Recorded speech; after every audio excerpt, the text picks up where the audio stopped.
are a hysterical dame, trapped in your apartment. You are about to go into a fit of hysterics. You could really use a strapping fella to come help you out. Hysterical dame, quickly retrieve your arms from the drawer. You've already got arms, sugar tits. Hurl the teddy bear at the door to break it down. You are quite positive there has never been a teddy bear in your apartment and never will be. And frankly, the notion strikes you as silly and childish. Hurl the pillow at the door to break it down. It didn't work. The exertion has increased your hysteria gauge. Check the drawer for strapping fellas. It's absurd to think there will be any strapping fellas in here, but on a day as strange as this one, who knows? The drawer is locked. You shut the wardrobe. You're not sure what it was doing wide open like that. Search the room for the business card of a hard-boiled detective. Why, it just so happens there is one in your handbag. Unfortunately, it seems your phone is missing a variety of phone parts. You can't make the call.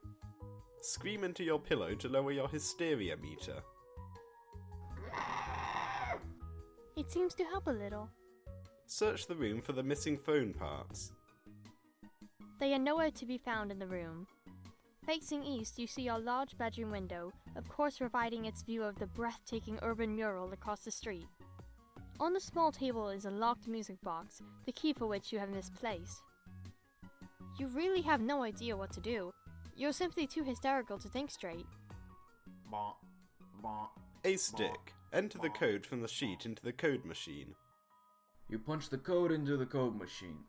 You feel the game around you reconfiguring itself into a different saved state. After going through a lengthy and mostly pointless series of events, you have finally managed to reassemble your phone. Maybe you can finally call for help and end this nightmare. However, you have been dialing the number for hours to no avail. There has been no answer. Maybe this time will be the charm? Call the strapping sleuth fella one more time.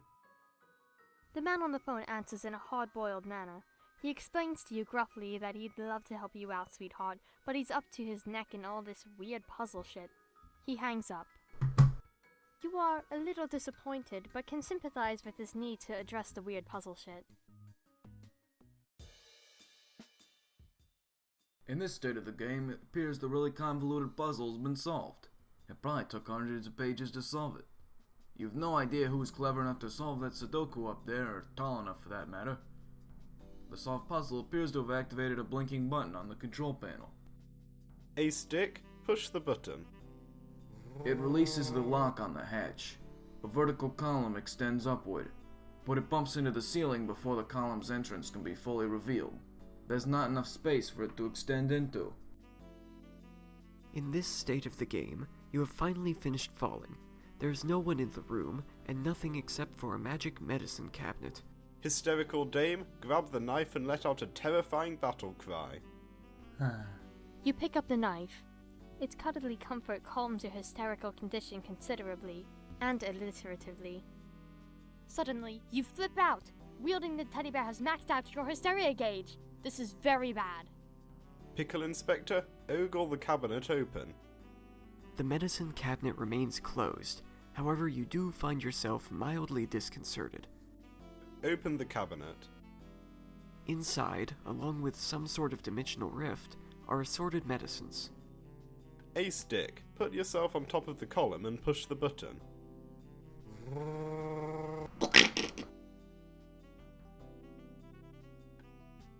Wait, no. Better idea. A stick, prop the window above the column and push the button. The column extends easily into the ample space provided by the window. Turn off the window. The bulk of the column is lopped off. You prop the window up over there, plug it back in, and shove the rest of the stuff off to the side. Strap on the parachute, enter the acherontic hole. You enter. The column's stump recedes into the floor. The window falls over, upside down.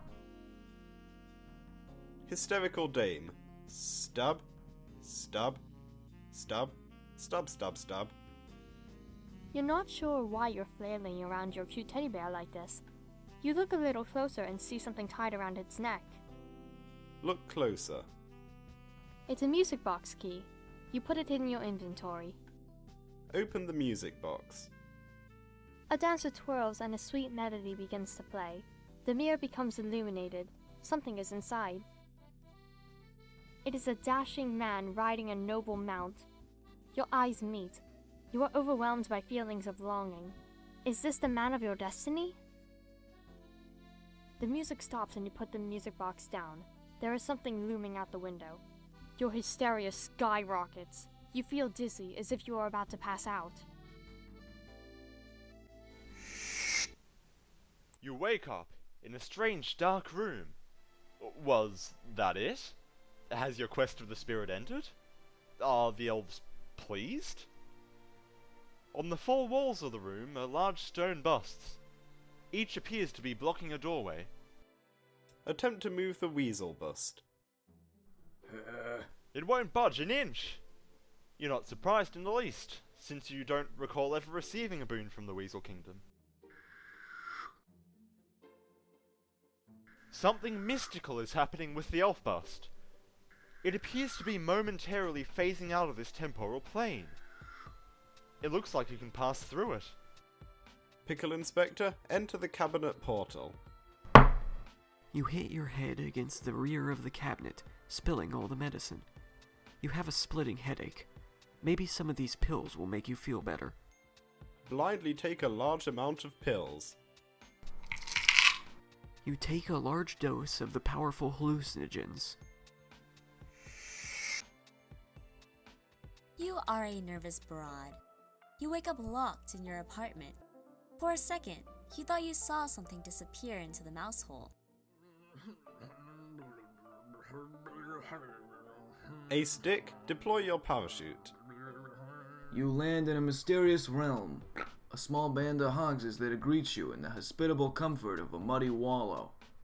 Your pulchritude is likely low enough to commune with these creatures. Establish superiority by punching the nearest hog in the snout. The hogs are enamored of your rowdy, no-nonsense brand of ruffianism.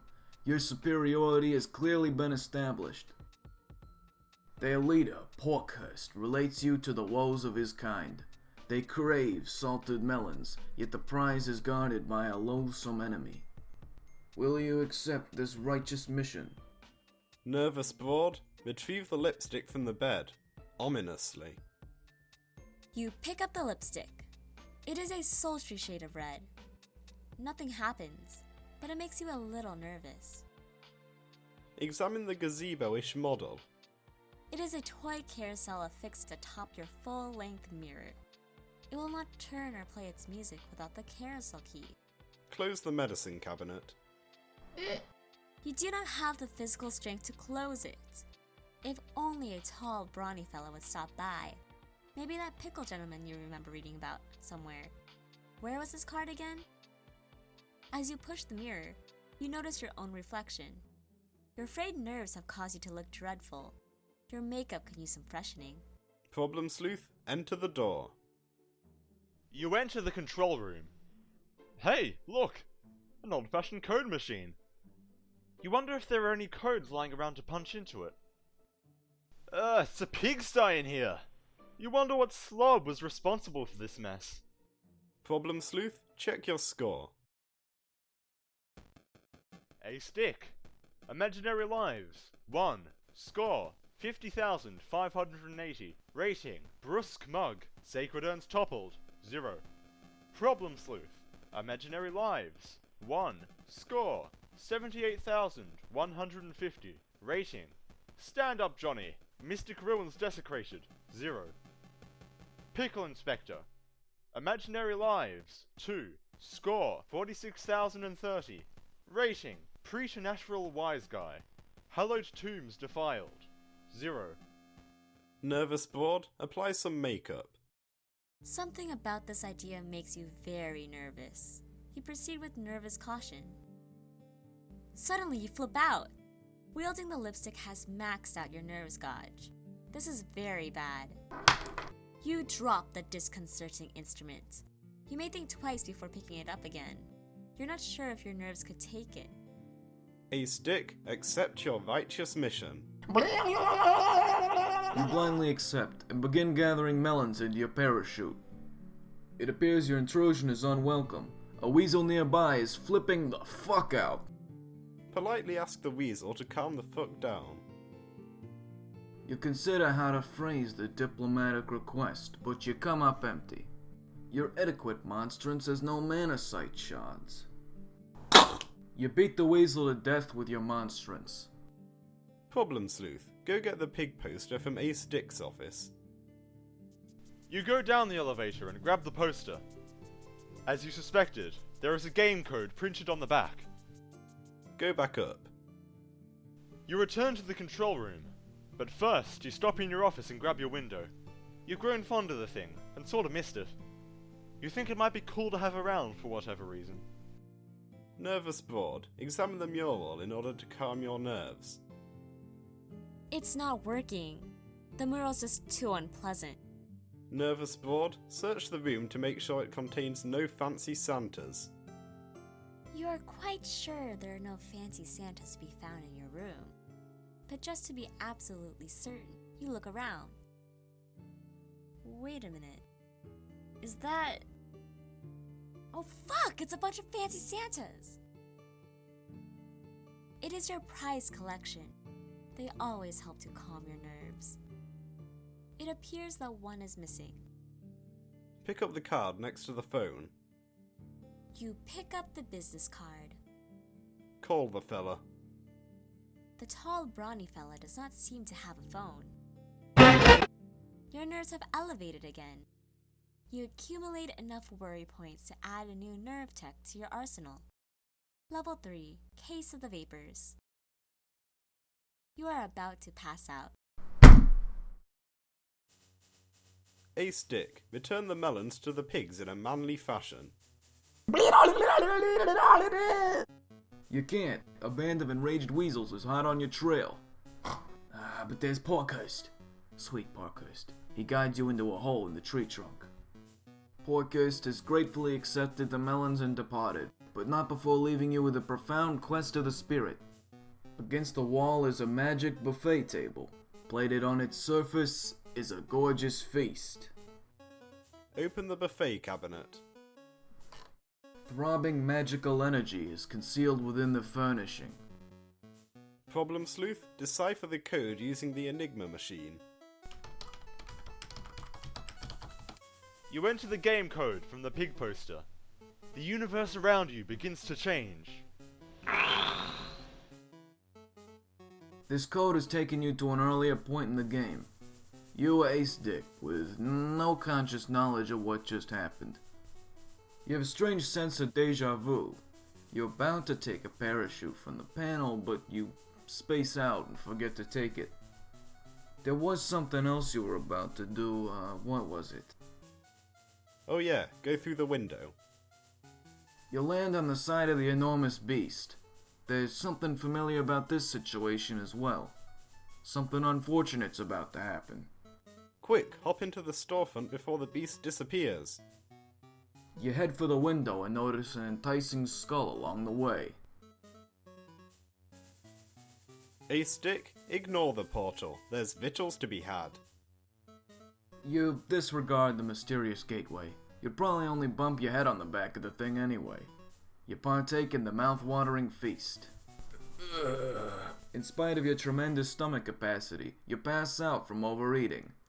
You feel yourself drifting into another plane of reality.